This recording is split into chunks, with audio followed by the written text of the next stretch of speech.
They move in droves, some on foot, others on motorcycle.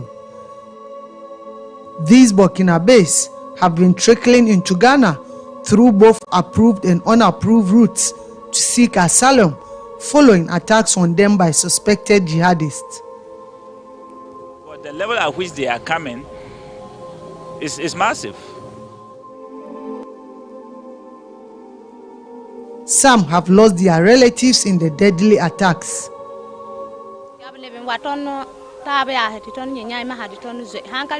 They killed my brother days ago. Not quite long, our neighbors were also attacked and some killed. For this reason, we decided to run because we do not know who is next to be killed.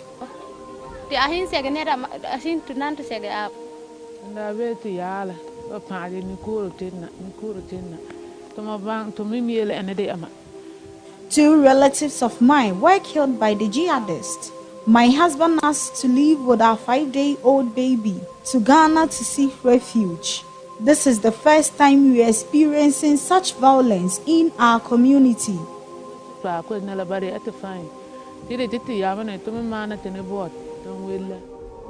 Others just couldn't contain the constant threats by the armed gang. We heard gunshots whilst at home. When we stepped out to see what's happening, we saw the police station burnt. Our husbands asked us to leave immediately.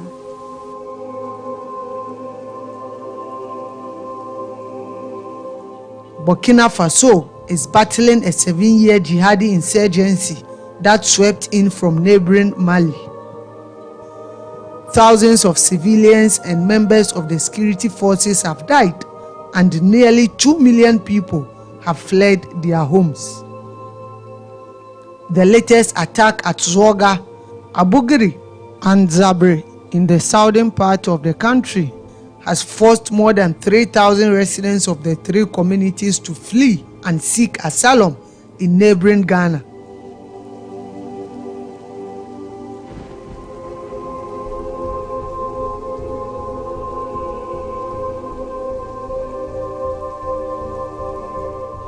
The strike left a trail of destruction, according to the asylum seekers, as houses and police stations were burnt at Zouga.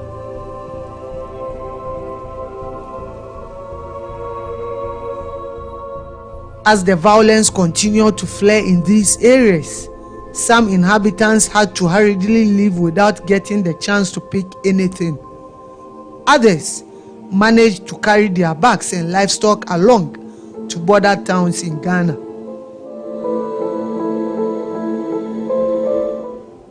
At Abougri, a small town in Burkina Faso, the community is almost empty. Over 1,000 residents have fled their homes after they were attacked and threatened to be killed by the jihadists. The community was first attacked on January 13, 2023. About 98% of the houses dotted across this community have been deserted, or the occupants have fled to Ghana because of the recent attacks on them.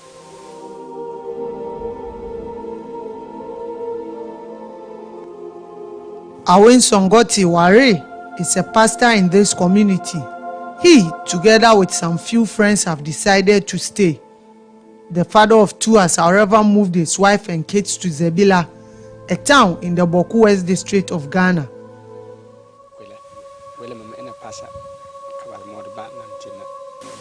He has moved all his family, the rest of the family, to Zebila. And then he's here alone because of those that he's taking care of. He would have wished to also join them, but because of those who are lying and cannot move, and then he's also a man of God. If you are to protect people, and you are rather running away from them, what would be the reward? So it's better for him to stay and take care of them.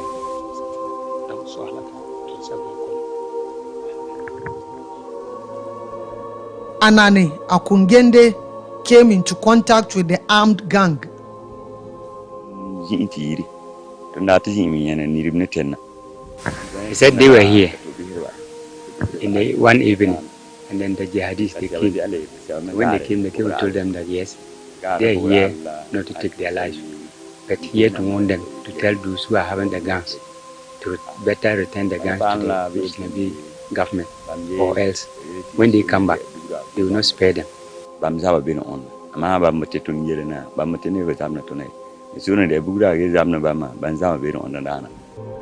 For several hours, Gamata Mumuni and her 17 children and grandchildren trekked from Abugri to Sogo in the Boku West district to seek refuge.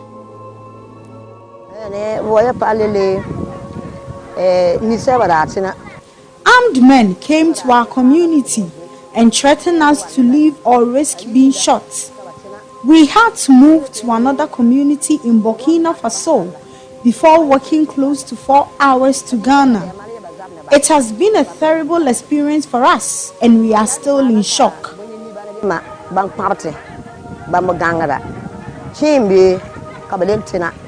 The 58-year-old and her family are being hosted by a long-distance relative in Sogo. They have been provided with shelter, but feeding them adequately is a challenge.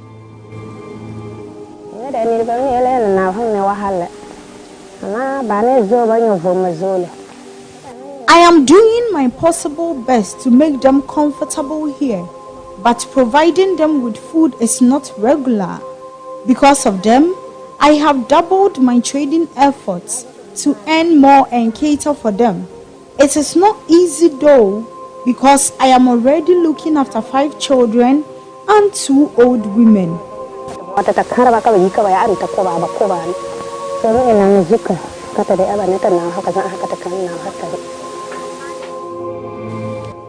Gamata and her family are among thousands of women and children who have fled to the northeastern Ghana amid rising violence.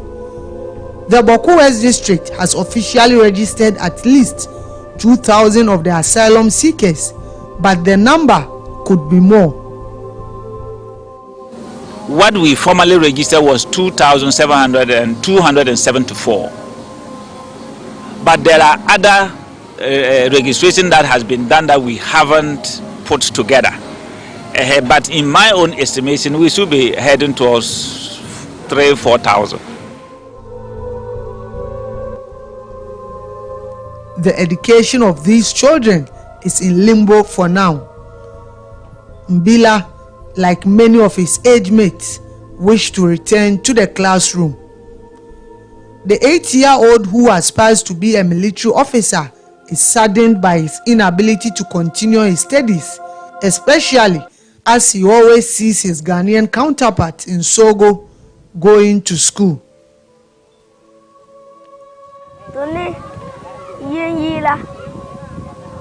I enjoy going to school. My inability to return to the classroom and study for now is worrying me. I wish all this come to an end so we return in our community for me to be able to continue my education. Even before relevant government agencies come to the aid of the asylum seekers, chiefs and people of the various border towns have warmly welcomed them. Churches, individual homes, and chief palace have become a safe haven for the displaced Burkinabés. As the Bible says that we should bear one another burden. So immediately the chief informed me that they have arrived. There were no place for them to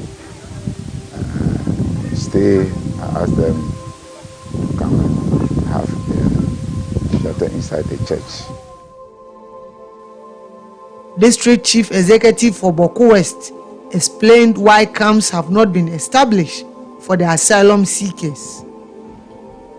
We as Dai said, we look beyond just what people are seeing. Now, there are so many things that we are looking at.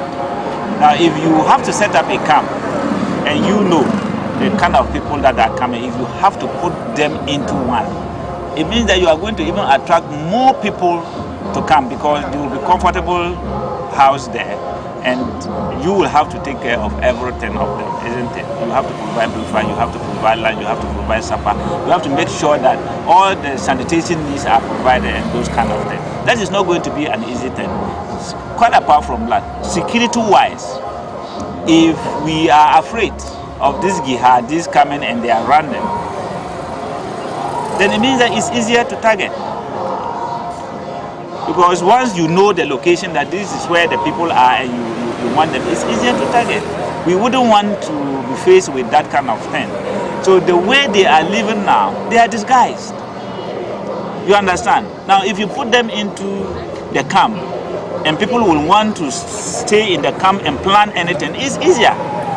But once they are staying in somebody's house, if you are in my house and I suspect your movement, I'll report to the authorities and they will easily pick you up. And it comes to the point where that there's the need to set up that camp, then higher authority will take those decisions and will know what to do. So these people you see behind me are all Burkinabe nationals who have run to Ghana to seek asylum because of the disturbances in their various communities. So all the people you see behind me are Burkinabe nationals who have run to Ghana to seek asylum because of disturbances in their various communities. Here at the border town with Naba, over 1,700 of them have come in within 5 days. For most of these asylum seekers, they would have wished to return to their various communities, but as to whether those places are safe for them to return is a question they keep asking themselves. The Burkinabes have found safety under the watch of their Ghanaian hosts, but life is hard. Accessing regular food aid is tough. There's no place for them, so they stay with the community members. They eat with them, and this is also a big challenge in the community if the government can assist, because this year we have a lot of people lost their harvest due to this elephant ride, and they are living under extreme economic hardship right now. And this is the case that Burkinabes too also came in addition. So if the government can assist us.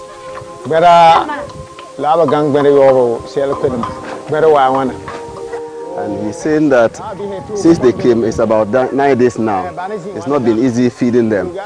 We can imagine the number of children that have come to the community. Feeding them from morning, evening, it's not easy. And the community member will have to at least contribute food stuff and clothing and other things to support those who have come, the foreigners. So it's not been easy. He has cried to government, but all sense of insecurity are being raised. We are living in fear and panic because we share border with them, and those who have even run to our community, we don't know whether all of them are asylum seekers. Maybe some of them might be the jihadis who have followed them to the community. So we actually live in fear and panic, but we are hoping that things will normalize so that as they go back, at least we can have full security within our community. Now we are even thinking that whether they have come with kind of diseases, because they have come, nobody has come to screen them. We don't know whether they have some disease with them or not. So that is another fear that we are entertaining. And we are trying to reach out to government so that if they can screen them. There's fear in the community because there are no any military around here. So we don't know what will happen in the night. And these people are with the community members. There's no particular place where they camp the refugees. They can pass at any angle and cross. So if the government can also deploy security men, it will also help. Day in, day out, especially during the night, the community members are very scared of what is happening to our neighbors, the Burkina people. You know, Sapelga is a border town and very close to where the scene is happening. The scene is, which is Signogo and then Kontore. So most of the Fulanis there have run into the community called Sapelga to seek for shelter. We need more security in Sapelga to be able to also protect the community people themselves, because we don't know what is happening to the Burkinabes there. Whether those jihadis will be coming to Ghana here to also attack us or not, that one too we can't also tell. Adib Sani is a security analyst. There are a lot of implications so far as this influx continues. So far as I am concerned, the Burkinabe authorities have handed over heavy weaponry to locals who volunteered to help stem the tide of territorial gain by the terrorists. As a result, these terrorists are attacking villages and towns looking for these people who have decided to volunteer. Sometimes the communities are overwhelmed, okay, especially when they are attacked in the thick of the night. So you have a lot of civilians, including these volunteers, running into Ghana. So the possibility that soon we might have the terrorists chasing them all over into Ghana's territory to attack them is very high. Okay, that is why we need to really be cautious.